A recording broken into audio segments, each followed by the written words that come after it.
안녕하세요. 무엇이든 읽어드리는 북민 아저씨입니다. 오늘은 김동완 사주 명리학자의 50의 주역 공부를 요약해서 읽어드리겠습니다. 출판사는 다산초당입니다. 1장 새로운 나로 바로 쓴다는 것. 이 시련 또한 지나가리라.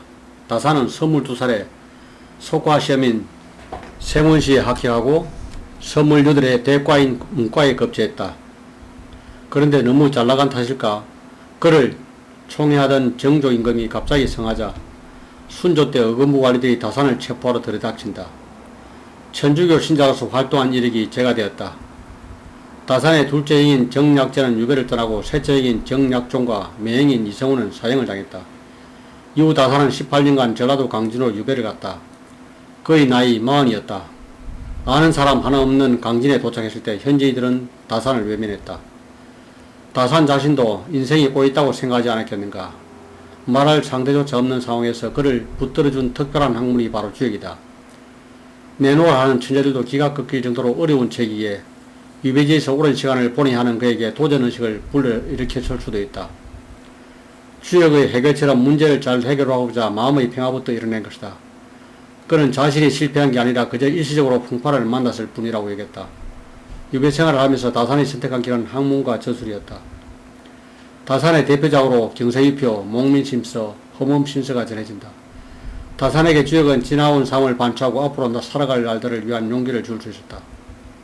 때로는 행동하지 않는 게 덕이다. 욕심이나 욕망이 무조건 나쁜 것은 아니다. 그러나 남에게 해를 입히는 욕심은 멈추어야 한다.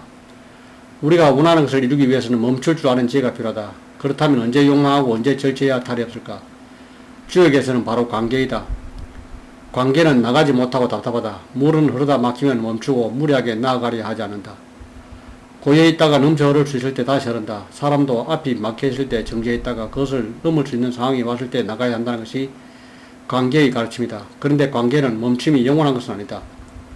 이 멈춤은 점차 풀려서 좋은 쪽으로 향하게 되므로 우선 멈춤에 가깝다. 지금 무리해서 일을 하는 건 스스로 쓸모없는 잘못을 자초하는 것이니 자중하는 게 좋다. 50은 때를 아는 나이다. 지나친 욕심은 자연스럽게 내버려두고 멈춰야 할 때는 멈추고 행해야 할 때는 행하라. 하나씩 아는 과정을 즐길수록 자연스럽게 몰입할 수 있다. 삶이 너무 무거우면 잠시 멈추고 돌아보라. 갈수록 삶의 무게가 버겁다고 하소연하는 사람들이 많다. 삶의 무게는 그 삶의 주인만이 제대로 한다. 겉으로는 너무나 화려해도 호련히 세상을 떠난 사람이 한둘인가. 그래서 그의 짐을 대신 짊을 질 게 아니라면 위로랍시고 아무 말이나 던지지 말라. 섣부른 위로의 말이나 해결책을 알려주는 대신에 함께 있는 시간 자체가 어떤 말보다 더 큰 위로가 될 수 있다. 옳지 않는 이로움을 욕심내는 건 위험하다. 주역에는 정융이라는 말이 나온다. 바르지만 흉하다는 것이다. 바른 것이 항상 옳고 좋은 것이면 흉할 리가 없는데 아무리 바른 것도 때에 따라서는 흉해질 여지가 있다. 혼인의 욕심과 계산이 끼어들어도 마찬가지로 본래 목적인 화합이 이루어지기 힘들다. 그러므로 성급한 욕심만큼 위험한 건 없다. 바르지 않아도 이로움이 있을 때 과감하게 이득을 보내라. 그래야만 흉한 일을 피할 수 있다. 때를 기다리며 매일 정진하라. 어떤 일이나 사람이 성장하는 데 시간과 노력이 필요하다. 꾸준하게 투자하지도 않고 경거망동하면서 성과를 바라면 안 된다. 만약 시작이 순조롭게 진행된다면 그 다음에는 역량을 갈고 닦는 과정이 이어져야 한다. 일과 관련된 지식을 넓고 깊게 쌓아야 한다. 나이 때문에 늦고 좋은 시련 다 갔다는 말은 이제 변명일 뿐이다. 미련도 간섭도 모두 버려라. 인생에서 무련한 일처럼 중요한 건 없다. 죽음도 일종의 무련함이다. 그래서 무련할 때는 미련도 간섭도 버려야 한다. 나라면 더 잘할 수 있다는 생각은 철저한 오만이다. 그 자리에 서 있는 사람이 잘해서 성공하든 인생을 망치든 그 책임도 그 사람 것이므로 내가 관여할 바니다. 강한 자일수록 몸가짐을 바르게 한다. 위대한 업적을 쌓은 사람들 가운데 의외로 나쁜 운명을 타고난 사람들이 많다. 그들은 나쁜 운명을 강한 힘으로 개척한다. 그 힘으로 자신의 장점을 극대화하고 깜짝 놀랄 정도로 나쁜 운명도 좋은 눈으로 바꿔버린다. 반대로 힘이 약한 사람은 고난을 넘어서지 못하고 작은 성공에 안주해버린다. 더 큰 목표를 향해서 나갈 힘이 없기 때문이다. 리더일수록 자신의 힘을 바르게 쓸 줄 알아야 한다. 대장의 기운이 강한 이가 왕성한 힘을 바르게 쓰고 길하게 이끈다면 이는 한나라의 제왕이 될 수 있는 운이라고 하셨다. 제왕의 이치에 오른 사람을 보면 그 주변에 훌륭한 사주를 가진 사람이 많이 모인다. 그냥 모여있는 게 아니라 한 사람을 중심으로 혼연일체가 되어 똘똘 뭉쳐있다. 청년시대의 다산은 암행사로 사또로 딸명가와 건축가로 전방에 걸쳐 활약했다. 노력하는 사람은 시련조차 이긴다. 돼지처럼 담담하게 하늘의 뜻을 따르는 사람이어야 어려움을 극복할 수 있다. 월드컵 국가대표 선수들을 봐도 그릇이 큰 사람이어서 실력의 차이를 극복할 수 있다. 자기 확신이 있어서 고난을 넘어설 수 있다. 정조는 위대한 성왕이지만 원대한 이상한 열매를 맺지 못했으므로 미래를 열지 못한다. 미완의 군주였고 제도를 마련해서 인재를 배치하고 국가조직을 만들지 못한 채 죽음을 맞았다. 그 바람에 다산의 고난은 618년 동안 계속됐다. 권의 기운이 강할 때는 현재 상황을 수용하고 후일을 기다려야 한다. 포부나 의견은 가슴에 묻어두고 소인의 세력을 따라가야 한다. 지금 무시당하고 있는 사람이 불만을 품고 반발한다면 더욱 무시당할 형국이다. 반발하지 말고 미래를 도모하며 참고 견디면서 동료들과 함께 무시당하지 않을 능력과 자격을 길러야 할 때이다. 만약에 상황을 반전시키려고 적극적으로 나서면 난과 다툼을 일으키고 감정적으로 대립해서 나쁜 결과를 초래한다. 권의 기운이 강할 때는 좋지 않은 상황이어서 힘들더라도 그 상황을 힘껏 안고 함께 가라. 간절한 마음으로 본다는 것. 관의 자세로 사람의 얼굴을 보여 많은 걸 파악할 수 있다. 심지어 한 나라의 운명도 알 수 있다. 관상학에서 운명에 절대적인 영향력을 미치는 중요 부위는 눈썹이다. 눈썹은 형제자매를 뜻하며 후견인이자 배경이라서 어려움을 막아주는 역할을 한다. 순리대로 살면 바라던 삶이 온다. 사업, 거래, 소망 등 인위적인 행동을 하지 말고 자연의 흐름에 맡겨두면 좋은 소식이 온다. 혼인도 서두르면 문제가 생기니 운에 맡기고 잉태도 불안하지만 곧 평정으로 돌아오니 걱정할 필요가 없다. 평생 한 번은 자신만의 기회가 온다. 다산은 표적이라는 명예를 지고 살아야 할 처지지만 그에게는 권력이나 지위를 얻지 못하는 낭만이 있었다. 그가 유배지에서 풀려나 가장 먼저 해보고 싶은 것은 두 아들과 함께 행복하게 사는 것이었다. 여기서 그는 선비라고 해도 농사를 짓겠다고 했다. 학문을 게을리하지 않으면서 실용을 추구하는 그의 성향을 알 수 있다. 아무리 고고한 선비라도 입에 밥이 들어가야 살 수 있다. 마음이 흔들린다고 무작정 휘청거리지 말고 마음의 주인으로서 중심을 잡자는 말이다. 불운을 겪는 사람들은 하늘도 무심하다고 말하지만 그 무심한 하늘이 누구에게나 기회를 준다. 평생 기회가 단 한 번도 없는 사람은 존재하지 않는다. 그 외를 어떻게 쓰느냐는 인생의 주인인 당신의 손에 달렸다. 2장. 정해진 운명을 넘어선다는 것. 운명을 따른다는 것의 진정한 의미. 다산은 당시의 학자들이 주역을 아주 고상하고 이상이 높고 원대한 것으로 보는 걸 비판하였다. 그러면서 주역의 다양하고 총체적인 모습을 강조했다. 주역은 다산에게 인간의 삶을 다룬 실존적인 문제를 다룬 책이다. 인간은 누구나 욕망하기 때문에 불안하다. 미래가 불확실해서 욕망이 이루어질지 좌절될지 알 수 없고 예측도 불가능하다. 이런 미래 때문에 자신의 능력의 한계를 느낀다. 동물은 미래를 걱정하지 않는다. 오직 인간만이 미래를 걱정하고 예측 불가능하고 불확실한 미래를 궁금해하고 알고 싶어한다. 미래가 궁금한 만큼 미래를 알 수 없어 답답하다. 다산은 주역을 해석함으로써 미래의 내 욕망이 실현되지 예측하는 탐명이 아니라 하늘의 뜻을 알고자 하는 fun명을 실현하고자 했다. 즉 천명은 신비한들이나 미신으로 만든 걸 경계하고 소인의 탐명을 비판하고자 했다. 동시에 군자의 fun명을 강조했다. 지혜로운 사람과 함께하라. 군자가 많은 아랫사람을 가까이 할 때 안으로는 세상의 이치를 알면서도 밖으로는 모르는 태도로 백성의 허물을 눈감아주면서 나라를 다스리고 이끌어가는 형국을 말한다. 백성이 잘못한 바를 다 드러내고 꾸짖기보다 백성을 살피는데 조금은 어리석게 치신해서 관대하게 다스리라는 뜻이다.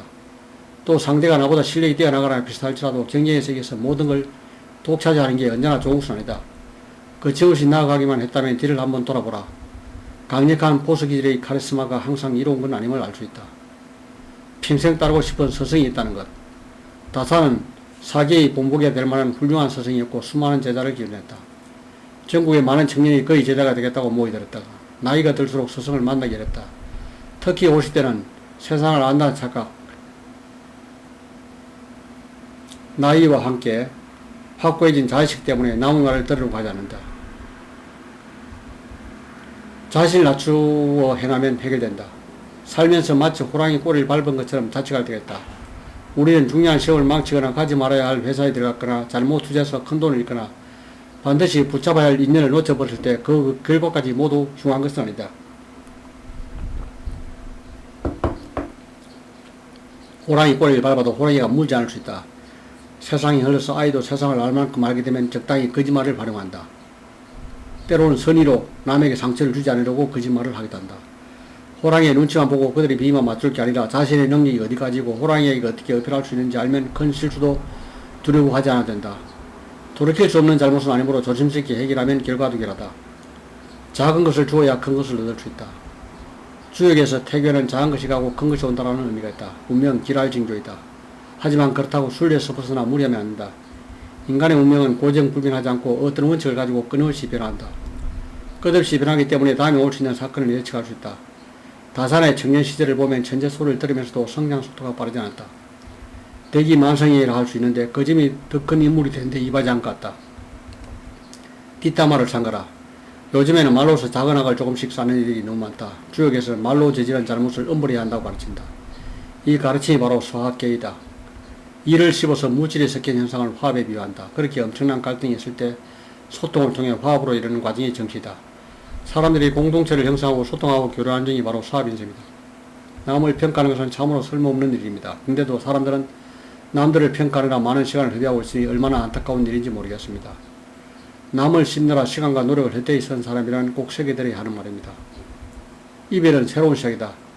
우리가 살면서 다양한 이별을 하지만 인간 사이에서 남녀 간의 이별이 가장 고편이다. 우리 인생에서 좋은 이별은 드물다. 50대쯤 되면 이별이 한결 수월하다. 50이 넘어서는 자기만의 갈 길을 가는 게 더 현명한 방법일 수도 있다. 나이듦이 주는 선물이 아닐 수 있다. 갑작스러운 이별도 받아들이는 지혜가 필요하다. 진심을 다하면 통한다. 다산의 삶을 보면 이별이 문제가 아니다. 이별은 오히려 새로운 시작이다. 진심만 있으면 아무리 오랜 세월 먼 곳에 있어도 마음은 통할 수 있다.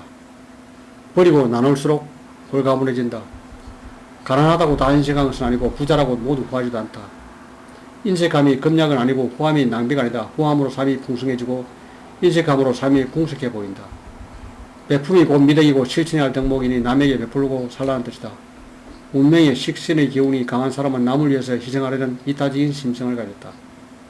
채우기보다 드러내기가 먼저다. 산과 물의 형상을 가진 송계는 들어버릴 건 과감하게 들어버리라는 뜻이다. 인격을 수양하는 공부 역시 드러냄으로써 시작된다. 드러내야 진리를 담을 수 있고 마음의 평화를 누릴 수 있다.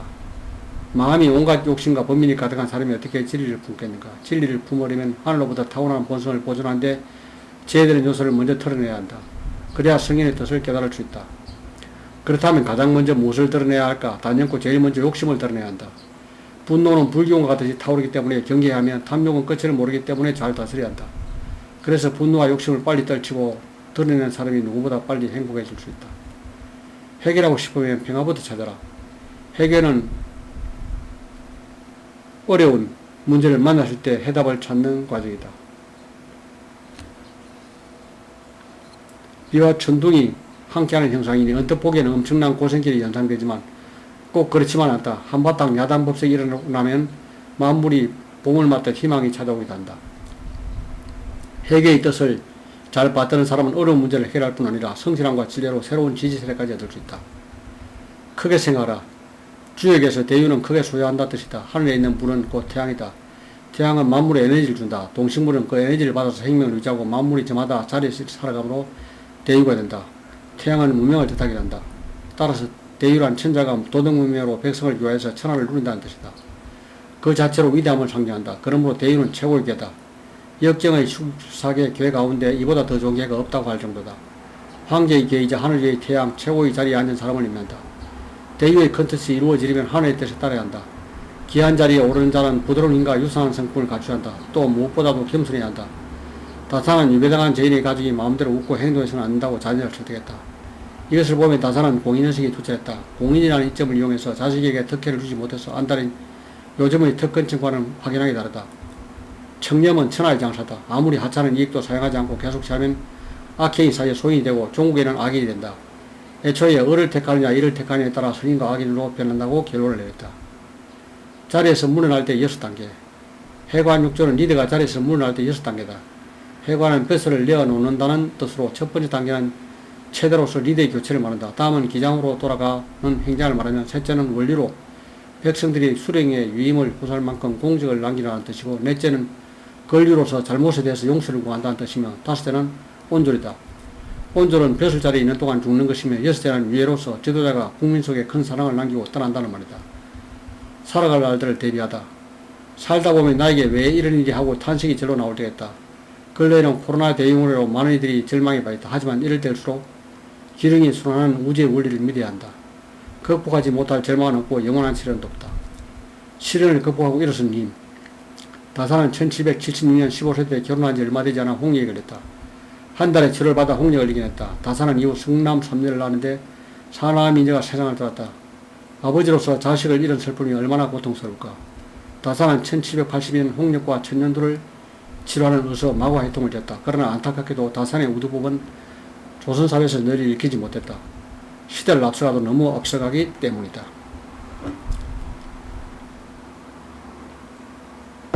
3장 살아갈 인생의 이치를 깨닫는다는 것. 위를 드러내고 아래에 보태라. 송계의 개념은 부와 권력을 가진 고위층의 윗사람이 자신의 것을 들어서 나눔으로써 채운다는 뜻이다. 이에 백성이 기뻐하고 그 도가 크게 빛난다. 다산은 위를 들어서 아래에 나눠주지 못할 망정 아래 사람의 소유물을 빼앗고 행포를 일삼는 이 사람을 비판하기에 주저하지 않았다. 뱀을 죽이듯 부패한 관리를 죽여서 나라가 바로 선다고 믿었다. 계획을 감행해서 부자의 것을 드러내고 그 부를 가난한 자에게 골고루 분배해야 한다는 게 다산의 주장이다. 다산의 철학은 토지는 농민의 소유해야 하고 농산물을 직접 생산해 종사한 사람들의 것이어야 한다는 원칙을 내세운다. 나누는데 머뭇거리지 마라. 다산은 덕이 곧 나눔이라고 믿었다. 그러나 오늘날은 많이 가진 사람이 더 갖지 못해 안달이고 갖지 못한 사람은 가진 게 없어서 불행하다. 사람과 자연이 조랑한 것이 명당이다. 풍수란 무엇인가? 풍은 바람이고 수는 물이다. 즉 바람과 물을 가리킨다. 바람이란 공기를 뜻한다. 공기와 물에 관한 학문이 풍수지리학이다. 소위 말하는 명당이라 불리는 곳은 좋은 물에 공기가 존재하는 곳이다. 바람은 사람에게만 필수적인 것이 아니라 사람의 환경을 규정하는 여러 요소와 연관이 깊다. 물이 넘치지 않게 계속 흘려야 사람이 모인다. 우물 때문에 마을을 옮겨도 마을 때문에 우물을 옮길 수는 없다. 우물은 마른 일이 없고 넘치지 않아서 누구나 차별 없이 쓸 수 있다는 말이 우리의 덕성을 표현한 말이다. 자연에 감사하는 마음으로 살아라. 1818년 9월 다산은 자그마치 18년 만에 50대 후반의 나이로 고향에 들어왔다. 다산은 마제에서 환갑을 맞고 생을 마치기까지 18년을 더 살았다. 그는 북한강과 남한강이 합쳐지는 풍경을 보면서 학문에 몰두했다고 한다. 과감하게 행동하여 주저함이 없어라. 다산의 형제들은 약현, 약전, 약종으로 사형제다. 다산은 그의 시 애지랑에서 백성의 피를 빨아먹는 탄간오리의 사회를 비판했다. 정약진이 1814년에 완성한 의료학서 자산을 보는 수산생물의 특징과 해양자원의 가치를 상세하게 기록한 적이다. 풍적 없이는 운도 없다. 다른 벼슬은 해볼 만하지만 목민과는 가히 구할 만한 벼슬이 아니다. 다산은 이 문장을 통해 정의 품격을 갖추지 못한 목민관을 비판했다. 목민관은 작은 조직의 리더인 셈인데 다산에 살았던 시대의 목민관은 품격을 갖추고 정운을 좋은 방향으로 이끄는 데 무관심했다. 다산은 참된 리더라면 수십 명을 먹일 수 있는 소처럼 굶주린 백성을 책임져야 한다고 주장했다. 굶주린 백성을 먹이고 책임지는 능력, 그것이 다산이 생각한 리더의 품격인 셈이다. 리더는 함부로 행동하지 않는다.